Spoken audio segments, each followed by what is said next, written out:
Clasifica para la final A de 60 femenino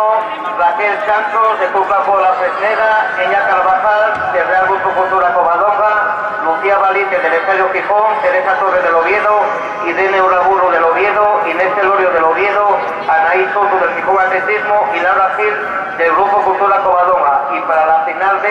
se clasifican Inés Rodríguez del Oviedo Atletismo, Arantxa Mejía de la Cantina Oviedo, Carlota Lascón de Llanera Atletismo,